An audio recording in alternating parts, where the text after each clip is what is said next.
கூடார மறைவிலே ஒழித்து வைத்திரே வேளைக்காகவே கண்மலையே என்னை உயர்த்தி வைத்தீரே துதிக்கும் புது பாடல் என்னாவில் மறைமேல் என்கிறே பாடல் என்னாவில் பிறந்த நாள் முதலா தோளில் சுமந்தீரே தகப்பனிலும் மேலாய் தனி பாசம் வைத்தீரே.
நீங்கள் இணைந்திருப்பது சங்கமம் வானொலி, destiny in Jesus Christ, Tamil கிறிஸ்தவ வானொலி, கனேடிய மண்ணிலிருந்து ஒலிபரப்பாகிறது. மார்க் 16:15, மத்தேயு 24:14 வசனத்தின்படி இயேசு சீசர்களை நோக்கி, நீங்கள் உலகெங்கும் போய் சர்வ சிருஷ்டிக்கும் சுவிசேஷத்தை பிரசங்கியுங்கள். ராஜ்யத்தினுடைய இந்த சுவிசேஷம் பூலோகமெங்குமுள்ள சகல ஜாதிகளுக்கும் சாட்சியாக பிரசங்கப்படும். அப்பொழுது முடிவு வரும் என்ற வசனத்தின்படி ஆத்துமாக்களை பரலோகத்தில் சங்கமிக்கும் வானொலி சங்கமம், சங்கமம், சங்கமம்.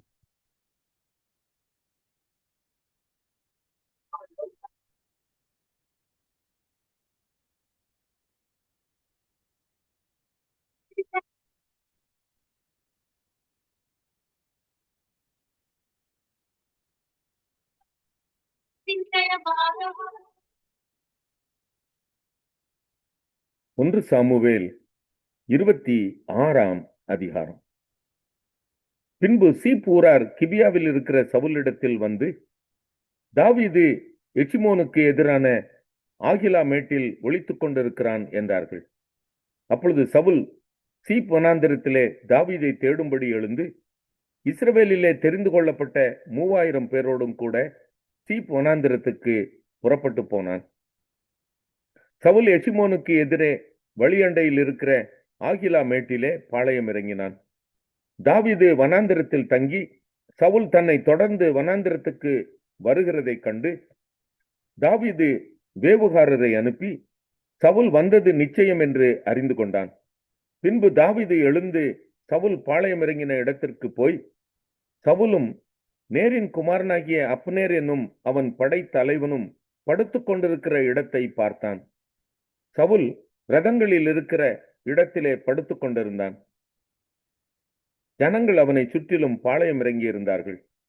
தாவீது ஏத்தியனாகிய அகிமெலேக்கையும் செருயாவின் குமாரனும் யோவாபின் சகோதரனுமாகிய அபிசாயையும் பார்த்து, என்னோட கூட சவுலிடத்திற்கு பாளையத்தில் இறங்கி வருகிறவன் யார் என்றதற்கு அபிசாய், நான் உம்மோட கூட வருகிறேன் என்றான்.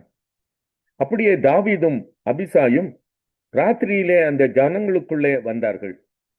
இதோ சவுல் ரதங்களில் இருக்கிற இடத்திலே படுத்து நித்திரை பண்ணினான். அவன் தலைமாட்டில் அவனுடைய ஈட்டி நிலத்திலே குத்தி இருந்தது. அவனை சுற்றிலும் அப்னேரும் ஜனங்களும் படுத்துக் கொண்டிருந்தார்கள். அப்பொழுது அபிசாய் தாவீதை பார்த்து, இன்று தேவன் உம்முடைய சத்துருவை உம்முடைய கையில் ஒப்புக் கொடுத்தார். இப்போதும் நான் அவனை ஈட்டியினால் 2 குத்தாக குத்தாமல் ஒரே குத்தாக நிலத்தில் உருவ குத்தட்டுமா என்றான். தாவீது அபிசாயை பார்த்து, அவரை கொல்லாதே, கர்த்தர் அபிஷேகம் பண்ணுவித்தவர் மேல் தன் கையை போட்டு குற்றமில்லாமற் போகிறவன் யார் என்று சொன்னான். பின்னும் தாவீது, கர்த்தர் அவரை அடித்து அல்லது அவருடைய காலம் வந்து அவர் மரித்து அல்லது அவர் யுத்தத்திற்கு போய் மாண்டால் ஒழிய நான் என் கையை கர்த்தர் அபிஷேகம் பண்ணுவித்தவர் மேல் போடாதபடிக்கு கர்த்தர் என்னை காக்க கடவர் என்று கர்த்தருடைய ஜீவனை கொண்டு சொல்லுகிறேன். இப்போதும் அவர் தலைமாட்டில் இருக்கிற ஈட்டியையும் தண்ணீர் செம்பையும் எடுத்துக்கொண்டு போவோம் என்றான். தாவீது சவுலின் தலைமாட்டில் இருந்த ஈட்டியையும் தண்ணீர் செம்பையும் எடுத்துக்கொண்ட பின்பு புறப்பட்டு போனார்கள். அதை ஒருவரும் காணவில்லை, அறியவும் இல்லை, ஒருவரும் விழித்துக் கொள்ளவும் இல்லை. கர்த்தர் அவர்களுக்கு அயர்ந்த நித்திரை வருவித்ததினால் அவர்கள் எல்லாரும் தூங்கினார்கள்.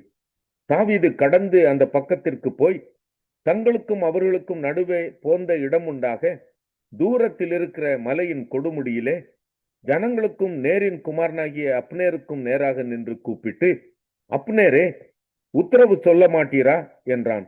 அதற்கு அப்னேர் ராஜாவுக்கு நேராக கூக்குரலிடுகிற நீ யார் என்றான். அப்பொழுது தாவீது அப்னேரை நோக்கி, நீ வீரன் அல்லவா? இஸ்ரவேலில் உமக்கு சரியானவன் யார்? பின்னை நீர் உம்முடைய ஆண்டவனாகிய ராஜாவை காக்காமற் போனதென்ன? ஜனத்தில் ஒருவன் உம்முடைய ஆண்டவனாகிய ராஜாவை கொல்லும்படி வந்திருந்தானே. நீர் செய்த இந்த காரியம் நல்லதல்ல.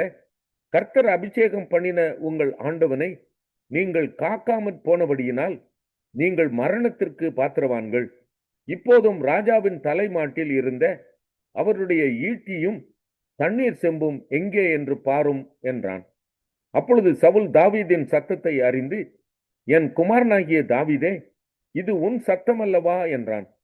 அதற்கு தாவீது, ராஜாவாகிய என் ஆண்டவனே, இது என் சத்தம்தான் என்று சொல்லி, பின்னும் என் ஆண்டவனாகிய நீர் உம்முடைய அடியானை இப்படி பின்தொடர்கிறது என்ன? நான் என்ன செய்தேன்? என்னிடத்தில் என்ன பொல்லாப்பு இருக்கிறது? இப்பொழுது ராஜாவாகிய என் ஆண்டவன் தம்முடைய அடியானுடைய வார்த்தைகளை கேட்பாராக. கர்த்தர் உம்மை எனக்கு விரோதமாக எடுத்து விட்டதுண்டானால் அதற்கு அவர் காணிக்கையை ஏற்றுக்கொள்வாராக. மனுபுத்திரர் அதை செய்தார்களே ஆகில் அவர்கள் கர்த்தருக்கு முன்பாக சபிக்கப்பட்டவர்கள். அவர்கள் நீ போய் அந்நிய தேவர்களை சேவி என்று சொல்லி அவர்கள் இன்று என்னை கர்த்தருடைய சத்தத்திற்கு அடுத்தவனாய் இராதபடிக்கு துரத்தி விட்டார்களே. இப்போதும் கர்த்தருடைய சமூகத்தில் என் ரத்தம் தரையில் விழாதிருப்பதாக. மலைகளில் ஒரு கௌதாரியை வேட்டையாடுகிறது போல இஸ்ரவேலின் ராஜா ஒரு தெள்ளு பூச்சியை தேட வந்தாரோ என்றான். அப்பொழுது சவுல், நான் பாவம் செய்தேன். என் குமாரனாகிய தாவீதே, திரும்பி வா. என் ஜீவன் இன்றைய தினம் உன் பார்வைக்கு அருமையாய் இருந்தபடியால் இனி உனக்கு ஒரு பொல்லாப்பும் செய்யேன். இதோ நான் மதியற்றவனாய் மகா பெரிய தப்பிதம் செய்தேன் என்றான். அதற்கு தாவீது, இதோ ராஜாவின் ஈட்டி இங்கே இருக்கிறது. வாலிபரில் ஒருவன் இப்புறம் வந்து அதை வாங்கி கொண்டு போகட்டும். கர்த்தர் அவனவனுக்கு அவனவன் நீதிக்கும் உண்மைக்கும் தக்கதாக பலன் அளிப்பாராக. இன்று கர்த்தர் உம்மை என் கையில் ஒப்புக் கொடுத்திருந்தும் கர்த்தர் அபிஷேகம் பண்ணினவர் மேல் என் கையை நீட்ட மனதில்லாதிருந்தேன். இதோ உம்முடைய ஜீவன் இன்றைய தினம் என் பார்வைக்கு எப்படி அருமையாயிருந்ததோ அப்படியே என் ஜீவனும் கர்த்தரின் பார்வைக்கு அருமையாயிருப்பதினால் அவர் என்னை எல்லா உபத்திரவத்திற்கும் நீங்களாக்கி விடுவாராக என்றான். அப்பொழுது சவுல் தாவீதை நோக்கி, என் குமாரனாகிய தாவீதே, நீ ஆசீர்வதிக்கப்பட்டவன். நீ பெரிய காரியங்களை செய்வாய், மென்மேலும் பலப்படுவாய் என்றான். அப்படியே தாவீது தன் வழியே போனான். சவுலும் தன் ஸ்தானத்தில். 1 சாமுவேல் 27 அதிகாரம். பின்பு தாவீது, நான் எந்த நாளிலாகிலும் ஒரு நாள் சவுலின் கையினால் மடிந்து போவேன். இனி சவுல் இஸ்ரவேலின் எல்லைகளில் எங்கேயாவது என்னை கண்டுபிடிக்கலாம் என்கிற நம்பிக்கை அற்றுப்போகும்படிக்கும் நான் அவன் கைக்கு நீங்களாயிருக்கும்படிக்கும் நான் பெலிஸ்தரின் தேசத்திற்கு போய் தப்பித்துக் கொள்வதை பார்க்கிலும் நலமான காரியம் வேறில்லை என்று தன் இருதயத்தில் யோசித்தான். ஆகையால் தாவீது தன்னோடு இருந்த 600 பேரோடும் கூட எழுந்திருந்து மாயோகின் குமாரனாகிய ஆகீஸ் என்னும் காத்தின் ராஜாவினிடத்தில் போய் சேர்ந்தான்.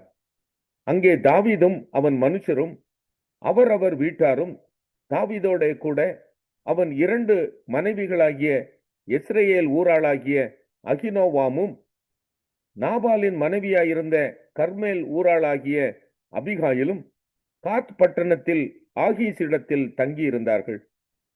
தாவீது காத் பட்டணத்திற்கு ஓடிப்போனான் என்று சவுலுக்கு அறிவிக்கப்பட்ட போது அவன் அப்புறம் அவனை தேடவில்லை. தாவீது ஆகீஸை நோக்கி, உம்முடைய கண்களில் எனக்கு தயை கிடைக்குமானால் நான் வாசம் பண்ணும்படி நாட்டில் உள்ள ஊர்களிலே ஒன்றில் எனக்கு இடம் தாரும். உம்முடைய அடியான் உம்மோடே கூட ராஜதானி பட்டணத்திலே வாசமாய் இருப்பானேன் என்றான். அப்பொழுது ஆகீஸ் அன்றைய தினம் சிக்லாகை அவனுக்கு கொடுத்தான். அதன் நிமித்தம் சிக்லாக் இந்நாள் வரைக்கும் யூதாவின் ராஜாக்களை சேர்ந்திருக்கிறது. தாவீது பெலிஸ்தரின் நாட்டிலே 1 வருஷமும் 4 மாதமும் குடியிருந்தான். அங்கே இருந்து தாவீதும் அவன் மனுஷரும் கெசூரியர் மேலும் கெஸ்ரியர் மேலும் அமலேக்கியர் மேலும் படையெடுத்து போனார்கள். சூருக்கு போகிற எல்லை துவக்கி எகிப்து தேசம் மட்டும் இருக்கிற நாட்டிலே பூர்வ காலம் துவக்கி குடியிருந்தவர்கள் இவர்களே.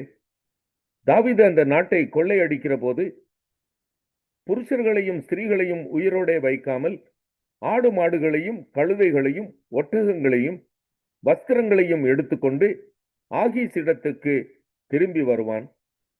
இன்று எத்திசையில் போய் கொள்ளையடித்தீர்கள் என்று ஆகீஸ் கேட்கும்போது தாவீது யூதாவுடைய தென் திசையிலும் எராமியேலருடைய தென் திசையிலும் கேனியருடைய தென் திசையிலும் என்பான்.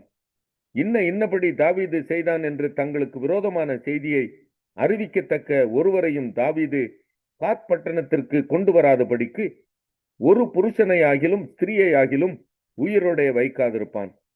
அவன் பெலிஸ்தரின் நாட்டுப்புறத்திலே குடியிருக்கிற நாளெல்லாம் இவ்வண்ணம் செய்து கொண்டு வந்தான்.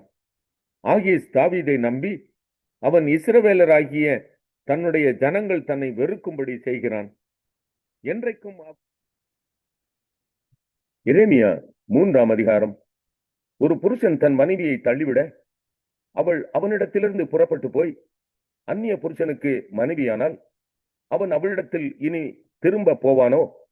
அந்த தேசம் மிகவும் தீட்டுப்படும் அல்லவோ என்று மனுஷர் சொல்லுவார்கள். நீயோவென்றால் அநேக நேசரோடே வேசித்தனம் பண்ணினாய், ஆகிலும் என்னிடத்திற்கு திரும்பி வா என்று கர்த்தர் சொல்லுகிறார். நீ மேடுகளின் மேல் உன் கண்களை ஏறெடுத்து நீ வேசித்தனம் பண்ணாத இடம் ஒன்று உண்டோ என்று பார். வனாந்திரத்திலே அரபியன் காத்து கொண்டிருக்கிறது போல நீ வழி ஓரங்களில் உன் நேசருக்கு காத்து கொண்டிருந்து உன் வேசித்தனங்களாலும் உன் அக்கிரமங்களாலும் தேசத்தை தீட்டுப்படுத்தினாய். அதன் நிமித்தம் மழை வருஷியாமலும் பின்மாறி இல்லாமலும் போயிற்று. உனக்கோ சோர ஸ்திரீயின் நெற்றி இருக்கிறது, நீயோ நாணமாட்டேன் என்கிறாய். நீ இது முதல் என்னை நோக்கி, என் பிதாவே தேவரீர் என் இளவயதின் அதிபதி என்று சொல்லி சதா காலமும் கோபத்தை வைப்பாரோ, அதை என்றென்றைக்கும் காப்பாரோ என்கிறாய் அல்லவோ? இதோ இப்படி நீ சொல்லியும் பொல்லாப்புகளை செய்து மிஞ்சி போகிறாய் என்கிறார். யோசியா ராஜாவின் நாட்களிலே கர்த்தர் என்னை நோக்கி, சீர்கெட்ட இஸ்ரவேல் என்பவள் செய்ததை கண்டாயா? அவள் உயரமான சகல மலையின் மேலும் பச்சையான சகல மரத்தின் கீழும் போய் அங்கே வேசித்தனம் பண்ணினாள். அவள் இப்படியெல்லாம் செய்த பின்பு நீ என்னிடத்தில் திரும்பி வா என்று நான் சொன்னேன். அவளோ திரும்பவில்லை. இதை அவளுடைய சகோதரியாகிய யூதா என்கிற துரோகி கண்டாள். சீர்கெட்ட இஸ்ரவேல் என்பவள் விபசாரம் பண்ணின முகாந்திரங்கள் எல்லாவற்றின் நிமித்தமும் நான் அவளை அனுப்பிவிட்டு அவளுடைய தள்ளுதற் சீட்டை அவளுக்கு கொடுத்த போதும் அவளுடைய சகோதரியாகிய யூதா என்கிற துரோகி பயப்படாமல் இவளும் போய் வேசித்தனம் பண்ணினாள். இதை நான் கண்டேன். பிரசித்தமான அவளுடைய வேசித்தனத்தினாலே தேசம் தீட்டுப்பட்டு போயிற்று. கல்லோடும் மரத்தோடும் விபசாரம் பண்ணி கொண்டிருந்தாள் என்றார். இவைகளை எல்லாம் கண்டும் யூதா என்கிற அவளுடைய சகோதரியாகிய துரோகி கள்ளத்தனமாய் திரும்பினாளே அன்றி முழு இருதயத்தோடும் என்னிடத்தில் திரும்பவில்லை என்று கர்த்தர் சொல்லுகிறார். பின்னும் கர்த்தர் என்னை நோக்கி, யூதா என்கிற துரோகியை பார்க்கிலும் சீர்கெட்ட இஸ்ரவேல் என்பவள் தன்னை நீதி உள்ளவளாக்கினாள். நீ போய் வட திசையை நோக்கி கூற வேண்டிய வார்த்தைகள் என்னவென்றால், சீர்கெட்ட இஸ்ரவேலே திரும்பு என்று கர்த்தர் சொல்லுகிறார். நான் உங்கள் மேல் என் கோபத்தை இறங்க பண்ணுவதில்லை. நான் கிருபை உள்ளவர் என்று கர்த்தர் சொல்லுகிறார். நான் என்றைக்கும் கோபம் வைக்க மாட்டேன்.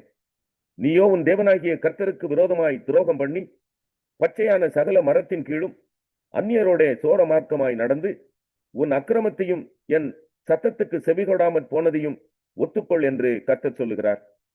சீர்கெட்ட பிள்ளைகளே, திரும்புங்கள் என்று கர்த்தர் சொல்லுகிறார். நான் உங்கள் நாயகர்.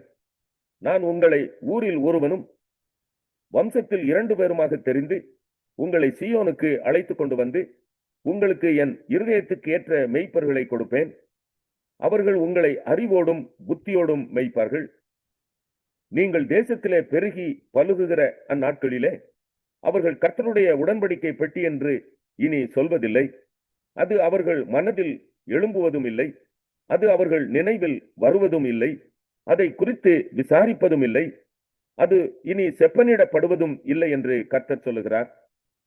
அக்காலத்திலே எருசலேமை கர்த்தருடைய சிங்காசனம் என்பார்கள். சகல ஜாதியாரும் எருசலேமில் விளங்கிய கர்த்தருடைய நாமத்தின் நிமித்தம் அதனிடமாய் சேர்வார்கள்.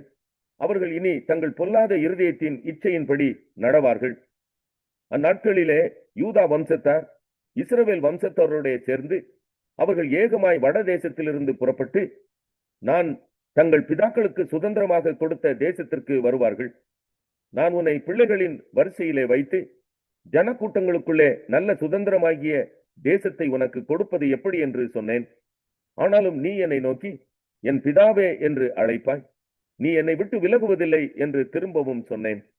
ஒரு மனைவி தன் புருஷனுக்கு துரோகம் செய்வது போல இஸ்ரவேல் வம்சத்தாராகிய நீங்கள் எனக்கு துரோகம் செய்தது மெய் என்று கர்த்தர் சொல்லுகிறார். இஸ்ரவேல் புத்திரர் தங்கள் வழியை மாறுபாடாக்கி தங்கள் தேவனாகிய கர்த்தரை மறந்தது நிமித்தம் அழுது கொண்டு விண்ணப்பம் செய்யும் சத்தம் உயர்ந்த ஸ்தானங்களிலே கேட்கப்படும். சீர்கெட்ட பிள்ளைகளே, திரும்புங்கள், உங்கள் சீர்கேடுகளை குணமாக்குவேன் என்றார். இதோ உம்மிடத்தில் வருகிறோம். நீரே எங்கள் தேவனாகிய கர்த்தர். குன்றுகளையும் திரளான மலைகளையும் நம்புகிறது விருதா என்பது மெய். இஸ்ரவேலின் ரட்சிப்பு எங்கள் தேவனாகிய கர்த்தருக்குள் இருப்பது என்பது மெய்யே. இந்த இலச்சையானது எங்கள் சிறு வயது முதல் எங்கள் பிதாக்களுடைய பிரயாசத்தையும் அவர்கள் ஆடுகளையும் மாடுகளையும் அவர்கள் குமாரரையும் குமாரத்திகளையும் பட்சித்து போட்டது. எங்கள் இலச்சையிலே கிடக்கிறோம். எங்கள் அவமானம் எங்களை மூடி இருக்கிறது. நாங்களும் எங்கள் பிதாக்களும் எங்கள் சிறு வயது முதல் இந்நாள் வரைக்கும் எங்கள் தேவனாகிய கர்த்தருக்கு விரோதமாக பாவம் செய்தோம். எங்கள் தேவனாகிய மத்தேயு 14ஆம் அதிகாரம். அக்காலத்தில் காற்பங்கு தேசாதிபதியாகிய ஏரோது இயேசுவின் கீர்த்தியை கேள்விப்பட்டு தன் ஊழியக்காரரை நோக்கி, இவன் யோவான் ஸ்நானன். இவன் மரித்தோரிலிருந்து எழுந்தான். ஆகையால் இவனிடத்தில் பலத்த செய்கைகள் விளங்குகிறது என்றான். ஏரோது தன் சகோதரனாகிய பிலிப்புவின் மனைவி ஏரோதியாளின் நிமித்தம் யோவானை பிடித்து கட்டி காவலில் வைத்திருந்தான். ஏனெனில் நீர் அவளை வைத்துக் கொள்வது நியாயமல்லவென்று யோவான் அவனுக்கு சொல்லியிருந்தான். ஏரோது அவனை கொலை செய்ய மனதாயிருந்தும் ஜனங்கள் அவனை தீர்க்கதரிசி என்று எண்ணினபடியால் அவர்களுக்கு பயந்திருந்தான். அப்படி இருக்க ஏரோதின் ஜென்ம நாள் கொண்டாடப்படுகிற போது ஏரோதியாளின் குமாரத்தி அவர்கள் நடுவே நடனம் பண்ணி ஏரோதை சந்தோஷப்படுத்தினாள். அதன் நிமித்தம் அவன், நீ எதை கேட்டாலும் தருவேன் என்று அவளுக்கு ஆணையிட்டு வாக்கு கொடுத்தான். அவள் தன் தாயினால் ஏவப்பட்டபடியே யோவான் ஸ்நானனுடைய தலையை இங்கே ஒரு தாளத்திலே எனக்கு தாரும் என்று கேட்டாள். ராஜா துக்கமடைந்தான். ஆயினும் ஆணையின் நிமித்தமும் பந்தியில் கூட இருந்தவர்களின் நிமித்தமும் அதை கொடுக்க கட்டளையிட்டு ஆள் அனுப்பி காவற்கூடத்திலே யோவானை சிரச்சேதம் பண்ணுவித்தான். அவனுடைய சிரசை ஒரு தாளத்திலே கொண்டு வந்து சிறு பெண்ணுக்கு கொடுத்தார்கள். அவள் அதை தன் தாயினிடத்தில் கொண்டு போனாள். அவனுடைய சீஷர்கள் வந்து உடலை எடுத்து அடக்கம் பண்ணி பின்பு போய் அந்த சங்கதியை இயேசுவுக்கு அறிவித்தார்கள். இயேசு அதை கேட்டு அவ்விடம் விட்டு படவில் ஏறி வனாந்தரமான ஒரு இடத்துக்கு தனியே போனார். ஜனங்கள் அதை கேள்விப்பட்டு பட்டணங்களிலிருந்து கால்நடையாய் அவரிடத்திற்கு போனார்கள்.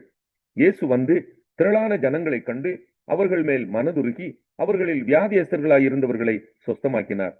சாயங்காலமான போது அவருடைய சீஷர்கள் அவரிடத்தில் வந்து, இது வனாந்தரமான இடம், நேரமும் ஆயிற்று. ஜனங்கள் கிராமங்களுக்கு போய் தங்களுக்கு போஜன பதார்த்தங்களை கொள்ளும்படி அவர்களை அனுப்பிவிட வேண்டும் என்றார்கள். இயேசு அவர்களை நோக்கி, அவர்கள் போக வேண்டுவதில்லை, நீங்களே அவர்களுக்கு போஜனம் கொடுங்கள் என்றார். அதற்கு அவர்கள், இங்கே எங்களிடத்தில் 5 அப்பமும் 2 மீன்களுமே அல்லாமல் வேறு ஒன்றும் இல்லை என்றார்கள்.